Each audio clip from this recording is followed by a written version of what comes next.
I thought I understood what racism was. I'd lived as part of it. It's been part of my growing up and my childhood. I thought I was a good person who, we had diverse friendships. I've lived in diverse communities. I've moved around the world and had a taste of different cultures. But it was still another step to realize that I had this filter, this lens that I was seeing the world through. And I was very comfortable opting out of difficult conversations, and that was my privilege. We are represented. We are represented. We are represented. Welcome to Represented, the podcast. I'm Aniki Shuru, racial equity coach for online business owners who want to be intentionally inclusive by building a business that is racially equitable. I created this podcast to normalize a conversation around racial inclusion so that fear is no longer the barrier that gets in the way of doing this work. This isn't about perfection, it's about progress. Whether you're taking your first steps or you're well-versed in the journey towards racial equity, this space is for you. So welcome home, friend. Let's get started. From coast to coast, around the globe, we are represented.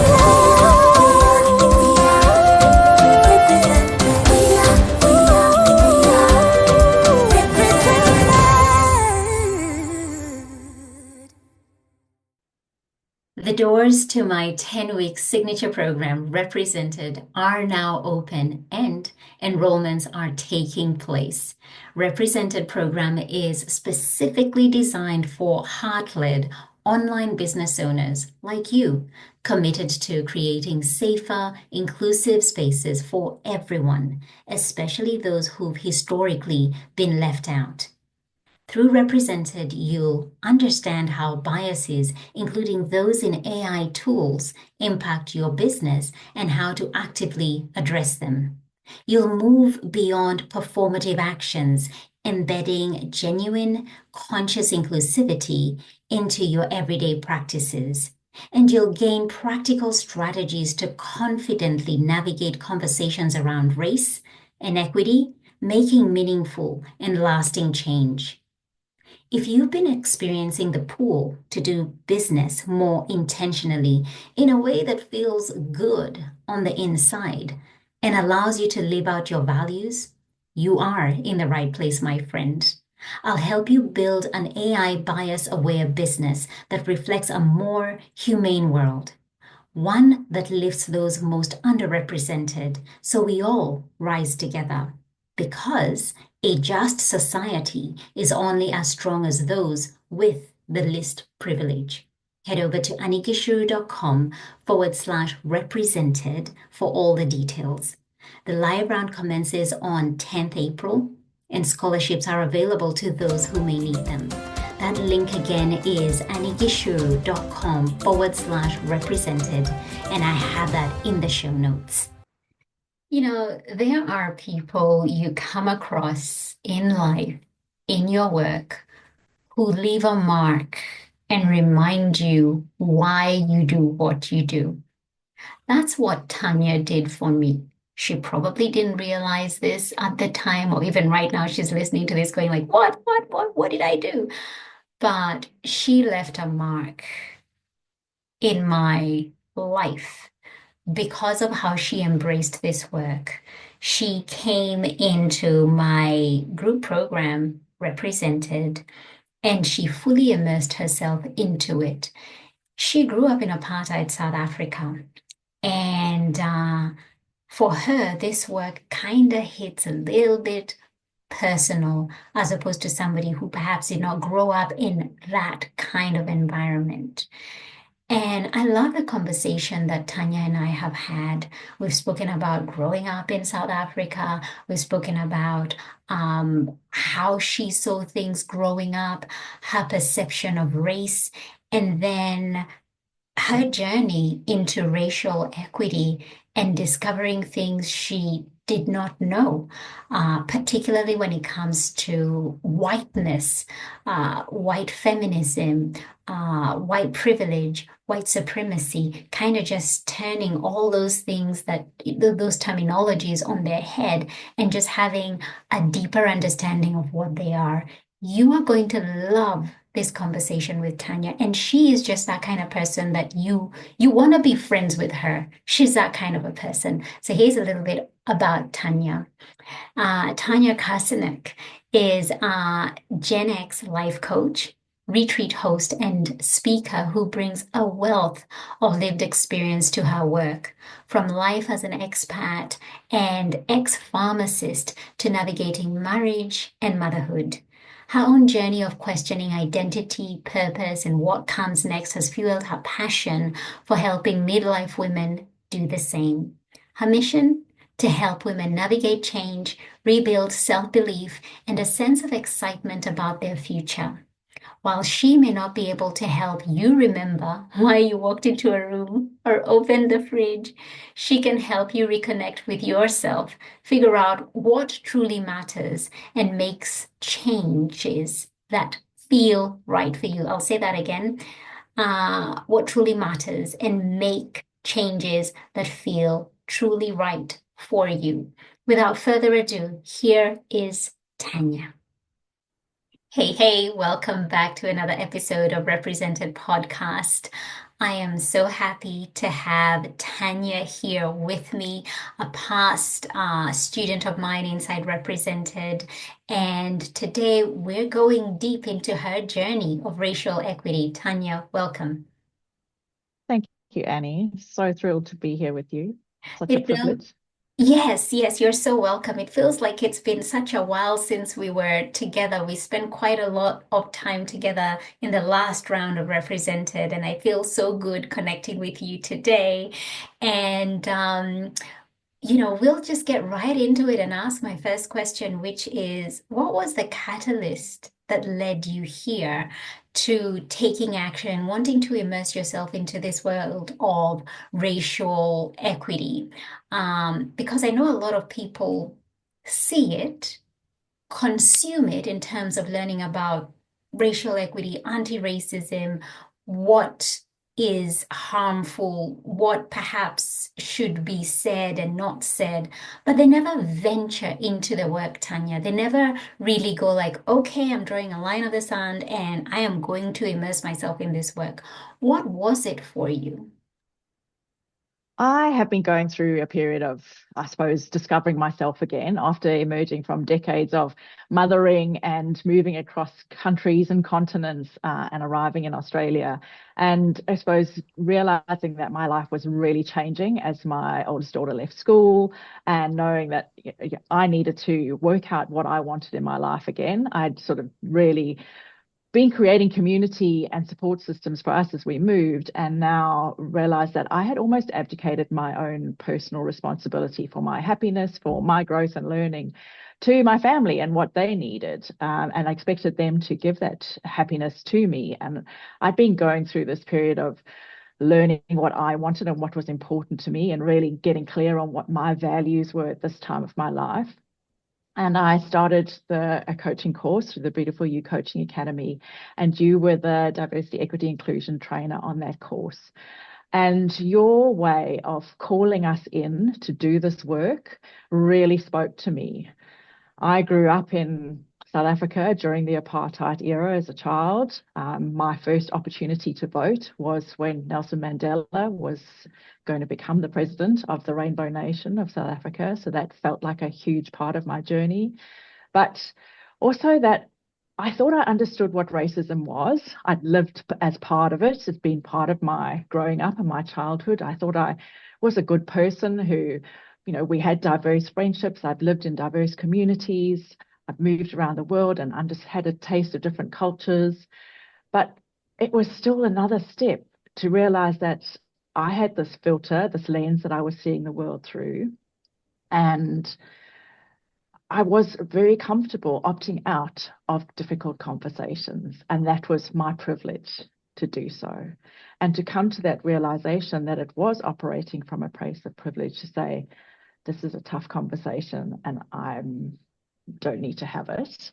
I'd rather sit where I'm comfortable, was quite a shock. And as I was going through this work of discovering myself again, realized that I didn't want to sit just in that space of comfort anymore, that I was prepared to get uncomfortable in my growth and in my learning. So the next step for me after becoming a life coach was to go, how can I keep working on myself and what's important to me, and understanding this work better and being a better advocate for those people I do see in my life and value in a diverse community was really important to me. Thank you so much for giving us context as to how you arrived here. And even those years where you've given so much of yourself, as a mother, and then watching your kids grow up, and now you're left like, okay, what about me? And what are my needs? And what kind of life do I have now? And it takes a lot of courage to say, I want to take a course, I want to learn how to be a life coach. And then on top of that, oh, there's an area here that I haven't addressed and I want to do that. A majority of people don't do that, Tanya. A majority of people would be very comfortable in the life that they have, even though it's not bringing them happiness, they would still be like, it's just too hard to do the other thing. And so it must have taken a lot of courage for you to do that. And a courage that I am grateful for, because then our paths got to meet.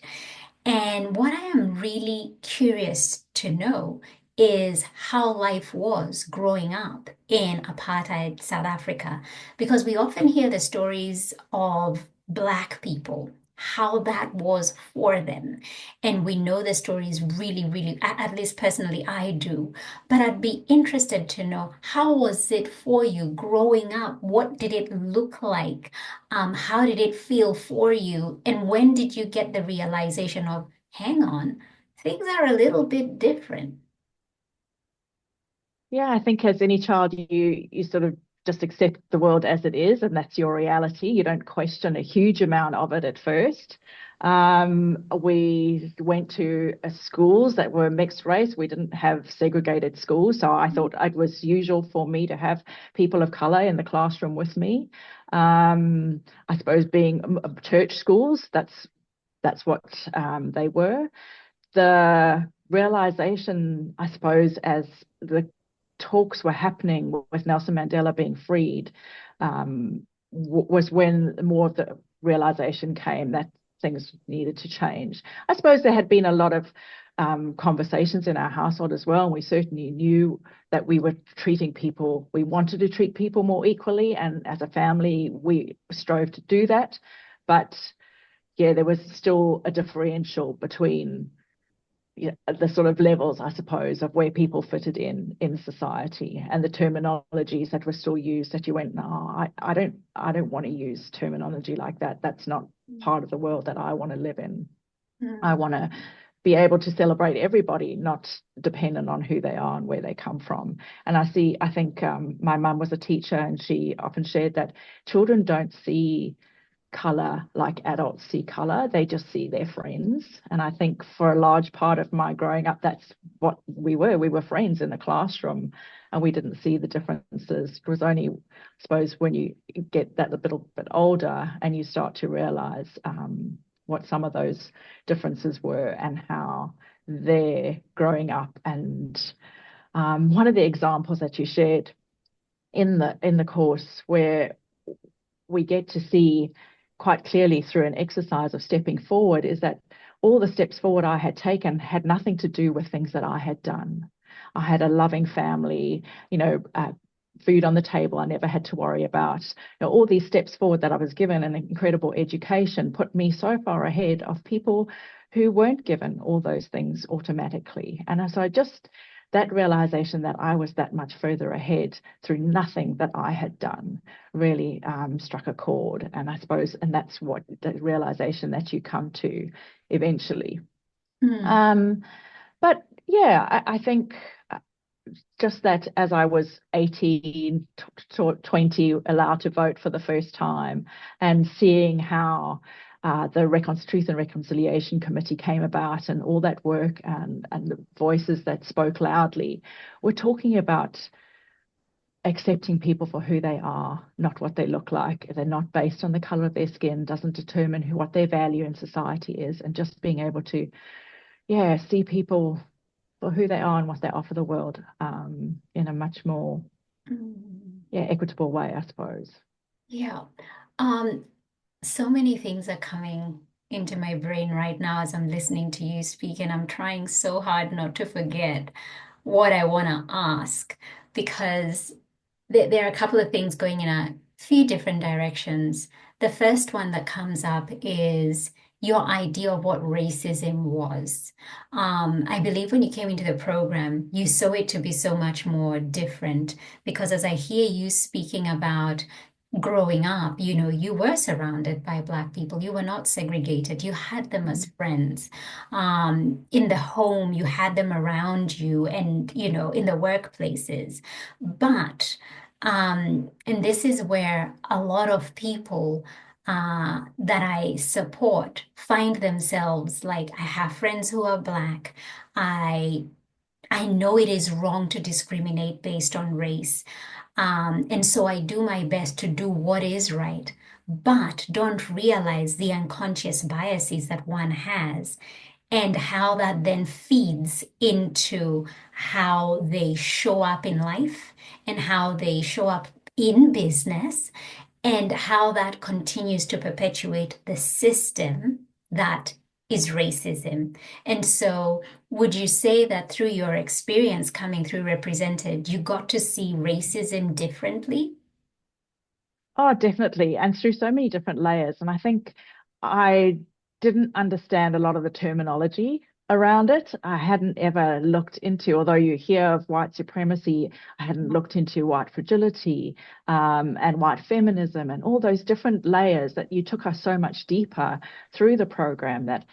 And I suppose that having that language and learning some more of the terminology, the microaggressions that you teach, was just a way to unpack some of that and to understand it better so that when you start to have a conversation, you have some knowledge behind you that you can share and that you understand a bit better. So it was, yes, and not that unconscious bias is something that's you don't realize until you start to be asked the questions of how you're seeing things and how you're stepping through the world, and just being able to opt out of a conversation that feels difficult comes from a place of privilege. And yeah, that putting that mirror up in front of you feels uncomfortable.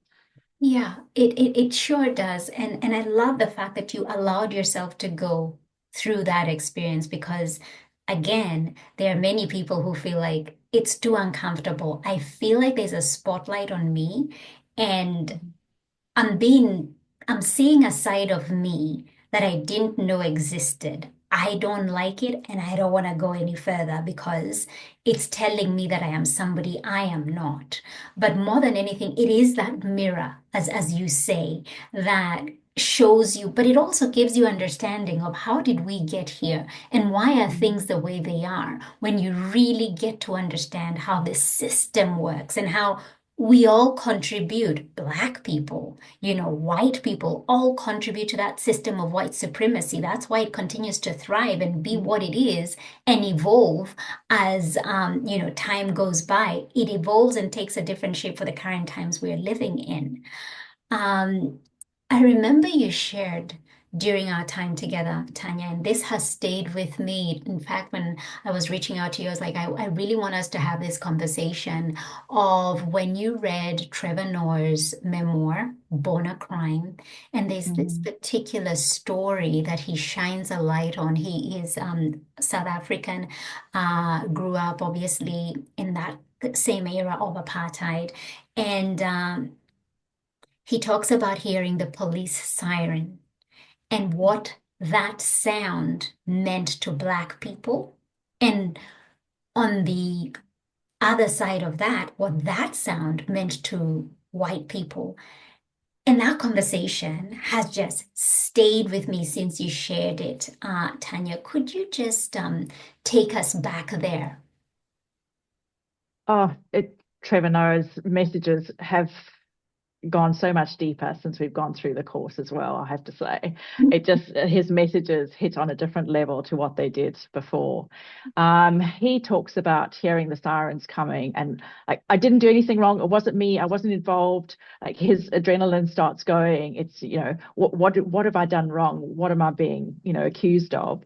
Whereas as a white person hearing the siren, if something had happened, you think, help's coming. You know, the authorities are here. Things are going to get sorted out. It's all good. Everything's going to be okay. So the difference between the two feelings really came to the light there. It was like how I never realized how a siren, something so simple, could have such a different experience for a person of color versus me as a white person.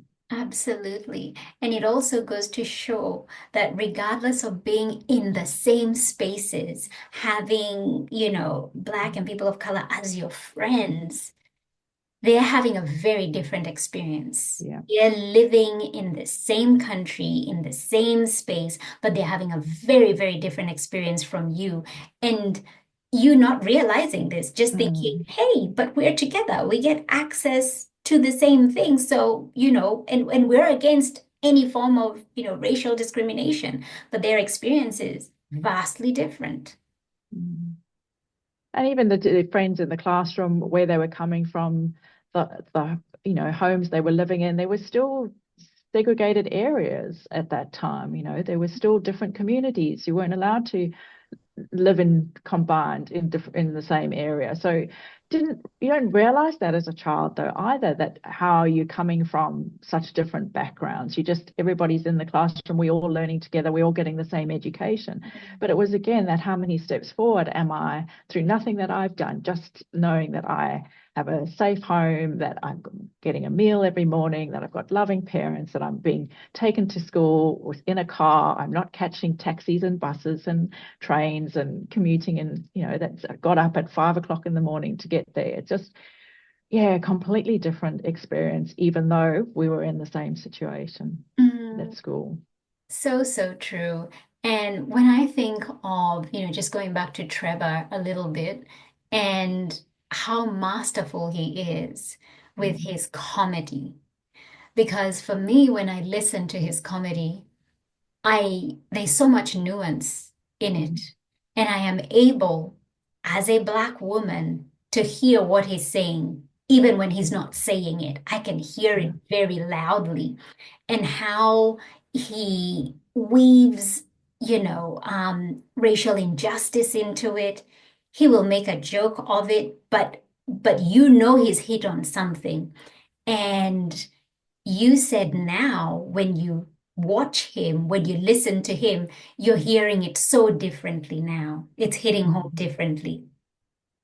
He was actually in Perth, and I went to go and see his show while we were part of the represented course while I was with you. And I remember coming into the group and sharing, I just didn't realize the messages that he was telling through his jokes and stories beforehand in the same way. I'm just going through Represented has shown me how much more he's trying to tell us and share with us through his humor and through his stories, that we're not picking up if we haven't done some of this work and don't have some of this understanding.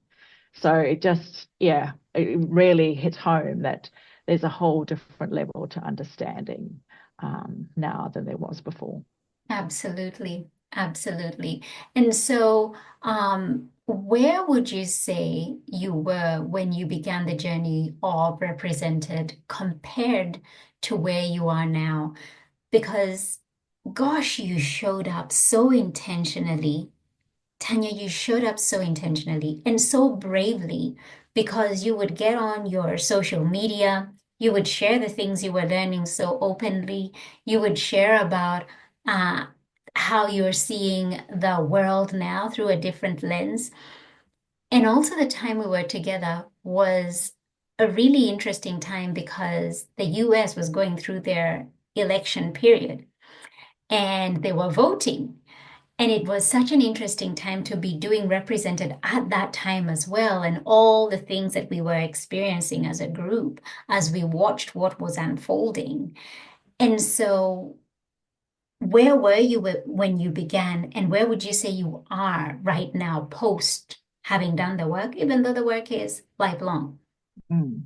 Oh, definitely lifelong. And I think it's just being aware and having that level of awareness that I need to keep exercising the muscle. I've started doing some of the work, but if I stop, I'm not going to grow that muscle. I'm not going to get any more comfortable having the conversations by not doing it.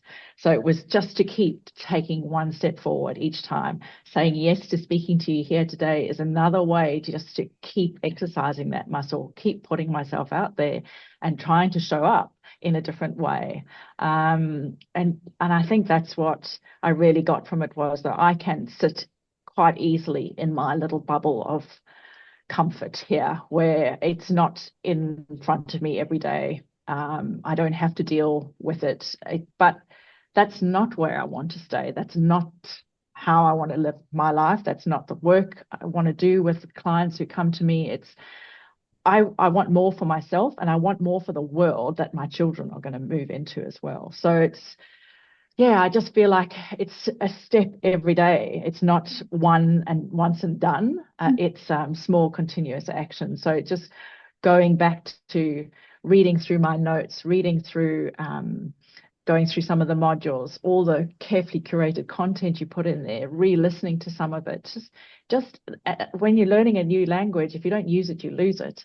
And I think a lot of this was a new language for me. So it's just going back to some of that terminology, going back to some of those lessons, reading through some of the notes that I took so that it's not forgotten, and just being mindful of the content that I'm consuming, far more conscious of what I'm reading, the training that you've been doing through AI. I'm fascinated to learn more about, because I know that that's taking over in such a big way in our world. So it just is more at the forefront of my mind, I suppose. And it's just knowing that I have to keep pushing myself to take action. It's not something that's just going to happen without me taking any action. Hmm. When you think of yourself now as a life coach, supporting Gen X and where they are right now in their lives, and this work of inclusion, how do you see this having impact for you as a coach, just generally in terms of how you hold space, how you're showing up in the spaces that you occupy? How has this work had an impact on you? I think we can all be so busy in our lives that we don't need to feel uncomfortable. Mhm. And when you want to make changes, you need to move through some discomfort. It doesn't come without feeling uncomfortable when you start to shift and change things. And I think just seeing with people sitting in front of me, and in the same way as going back to childhood and realizing that people are coming from all different walks of life and all different life experiences behind them, that there's no judgment in that space, and that I want to see you as the person you are in front of me, without judging where you've come from or what your backstory might be. Yeah. See you where you are now and the person you are now, knowing that in order to step forward and move into where you want to go in the future, that there's going to be a level of discomfort, and that we can all feel that and we can all move through it. I just feel like it's a journey that, I go back to values often. Like, what are my values? What's important to me? And courage, connection, and celebration are the three values that I've uncovered for myself through the work that I've been doing. And that's what I wanted to build my business on as well. So Mm. courage to step forward and move into spaces where I felt uncomfortable, but seeing that in my clients as well, then seeing them move into spaces where they feel uncomfortable, and how can I support them through that? Yeah. Connecting on a different level with each other, seeing them for who they are, not what I might expect them to be with the lens that I have on through my experiences and my, biases. And then just celebrating everybody's individual journey, and that how we got here and how we move forward from here is going to be different for all of us. Our definition of success and freedom and all those things in our lives are so different. So it's just been building the work that we've done through Represented and through staying in touch with this work into my values and into the work that I'm doing with clients. And hopefully that just becomes a much richer, more rewarding practice for me as well as the clients who are in front of me. You know, as you were sharing your values there, your 3 C's, it just took me back to your inclusion statement, something that, we've worked on together. I've been able to see you kind of create it from scratch, give some suggestions here and there, but really it come from the journey that you've taken and the learning that you've taken. And I must say, it just really warmed my heart to read that, because if you're listening to this and you don't know what an inclusion statement is, you need to check out Tania's inclusion statement. And I think I'm going to pop it here. I'm going to pop the link in the show notes so that you can go and see what an inclusion statement is. You have no idea what this does for people who are on the margins, people who are underrepresented, underserved, to read something like that allows them to feel like, oh, this could be my next coach. This could be the person who supports me to meet this goal that I have in my life or in my business. It allows us to take steps closer to you and your business, because there's a sense of safety. There's a sense of, this is somebody who regards me as a human in a very deep way. This is somebody who sees me for who I am and who is against any form of discrimination. And so there's a sense of safety and taking a few steps closer.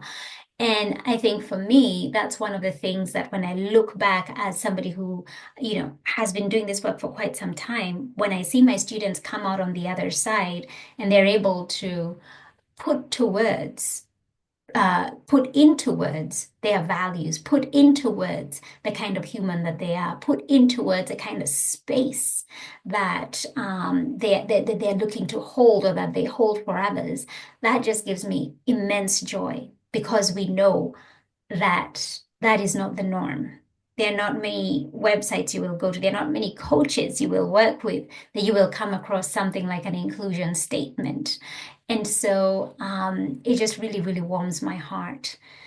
How was that experience for you, putting words together on a piece of paper or on the computer and just seeing them back and reading them back to yourself?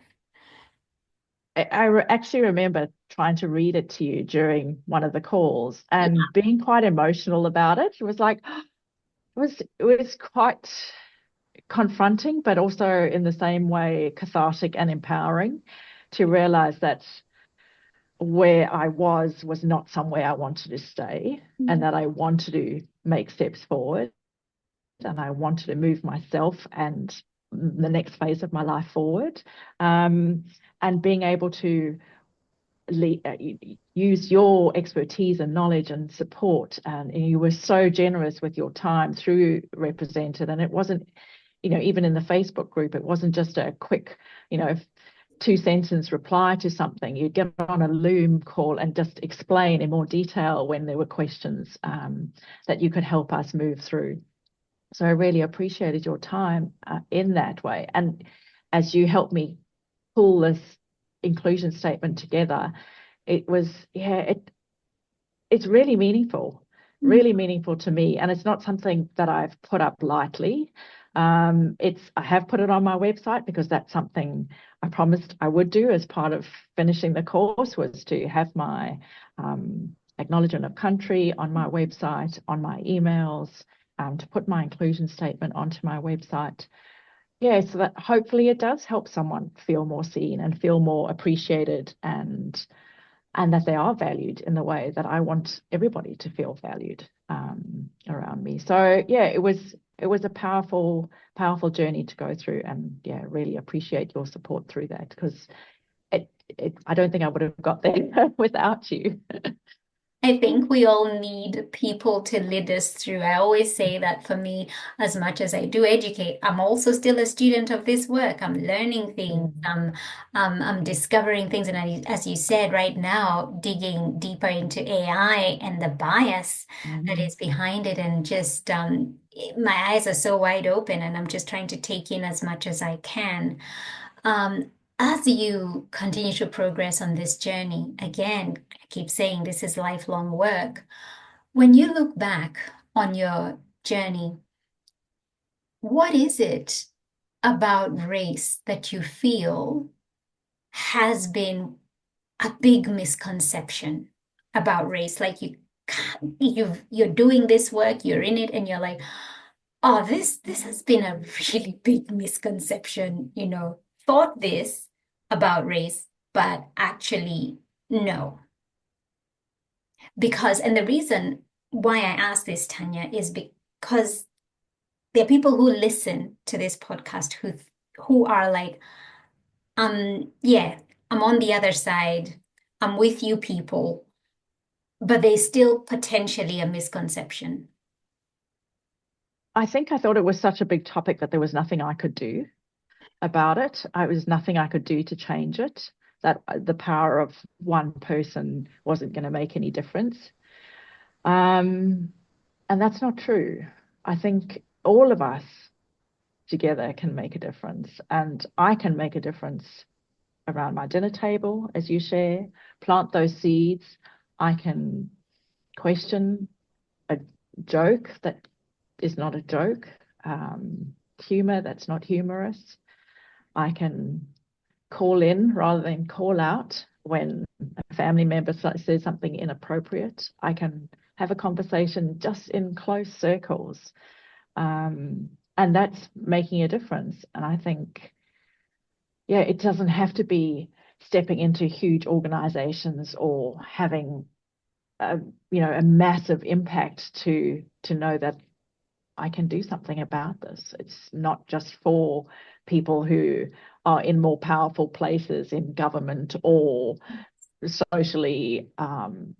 It's everybody. It's everybody's responsibility. And social constructs and injustices won't change unless we're all accountable for them. That is so powerful. That misconception that I'm only just this person, what difference could I possibly make? Oh, that is just a powerful takeaway right there, Tania. Thank you so much for sharing that. And as we wind up this conversation, for the person thinking or feeling, that's good that you got to do this work, Tania, but it's not for me. I'm one of the good ones. I'm ABCD. I do this and I do the other, and I'm on the right camp, so to speak. What would your message be to them? There's so many levels deeper to go than that. And just being a good person is actually not enough. It's a place of privilege to say I'm a good person, and that's as much as I need to do, I think. I think it really is stepping forward and opting in instead of opting out of the conversations. I know there can be so many fears around it as well. And letting go of the fear of getting it wrong, saying the wrong thing, offending someone. I think we feel that fear also because we care about it, because it matters to us. But if we could let go of some of that and go, I know I'm going to say the wrong thing. I'm going to make mistakes. Things I've said in this conversation won't, be agreed on by everybody. I probably said the wrong thing and offended someone, but I'm here and I'm making the effort and I'm having the conversation and I'm stepping forward. And I think that's what we need to do. I think more of us need to do that for things to change. And I hope that more people will come and do this work, not because it's expected, because of current events that were happening when everybody was flocking to do this work, but just because we need to have these conversations more and more. And we need to be better. We need to be happy to be uncomfortable. And it's okay if we say the wrong thing. That's how we grow. That's how we learn. That's how we have the growth mindset to move forward and to make change. So, yeah. Wow. Yep. I feel like spoken like a true student of mine. I feel like so many of my words being spoken back to me and just needing to sit with that for a moment and just take it in. I feel a proud moment just hearing you speak that. Speaking of fear, though, if fear wasn't a factor in your work, um, or in this journey of racial equity, how would you show up differently? Oh, I think there would be more conversations. There'd be more willingness to be uncomfortable, to know that it's okay to say the wrong thing, to step into the topics and the conversations that it's so easy to step away from. I think there can be so many fears: fear of the future, fear of the unknown, fear of losing control. Just and letting go of them lets us be much more present for where we are now. And then when we're present where we are now, I think we can do so much more than worrying about what's to come, and just having those interesting, challenging conversations, and how we then grow and change from that. And that just brings me back into the value of courage, and that I want to lean in and have courage in these conversations. And let go of the fear, because I know I'll get it wrong. And that's you got to own that and say, I'm going to say the wrong thing. I'm going to make mistakes. But I'm not going to let fear stop me from having the conversations that are important, and avoid the confrontation and avoid the discomfort, because the people who need me to have the conversations are facing a lot more than just some discomfort. Absolutely.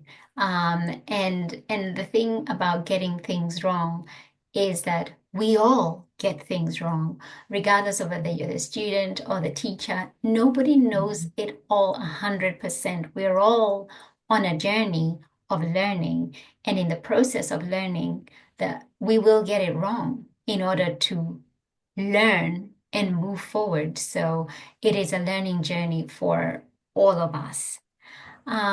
Tania, where can people connect with you? Somebody has heard you and they're like, oh, Tania sounds like she's my person. Um, Maybe just briefly share what you do and how people can connect with you. I'm mainly on Instagram, my website otherwise, taniacarcenac.com. But it's working with women who want to make change in their lives. It just getting to that point where you want to move forward, and change can be coming at us from so many different levels as we go through this midlife and transition. And I think we want to care less about what other people think, but we need to care more about ourselves and give ourselves more care and more compassion as we move forward. So, just really keen to help people move through those changes and to lean into the courage, the connection, the celebration that is life for all of us, and build something you're really looking forward to in the years ahead. I love your Instagram so much. The link is going to be in the show notes. You need to just race over there and just check out some of the posts that Tania shares, because they are so funny. They tickle me to my core. But I feel so seen. A lot of those things that you share, the memes, they're just hilarious, and they just bring out so much joy for me. And I think possibly it's because we share a birthday. Only discovered this 3 days ago. So maybe it's because we're twins and we have the same kind of sense of humor. But do check out Tania's social media. And if anything that she's shared here today you've resonated with, please do reach out to her. Otherwise, Tania, thank you so much for being here. Thank you for sharing this message. You are somebody who when I reflect on the work I do, I feel so grateful because I can see the difference that it's making in people like you. So thank you so much for your time today. Thank you, Annie. Thank you for calling me in the way that you did to do this work. I'm so grateful for you. We are represented. We are represented. We are represented. Thank you so much for tuning in. Why don't you go ahead and hit that subscribe button and leave a review so this podcast can reach more online business owners, and together we can begin to normalize racial inclusion in the online coaching space. I'd love to acknowledge the traditional owners of the land where this podcast episode was recorded, the Wiradjuri people in central New South Wales, Australia. Music produced in Nairobi, Kenya by Patrick St. P. Mbaru and Kambua Mathu. Vocals by Joanne Matata. Represented from coast to coast.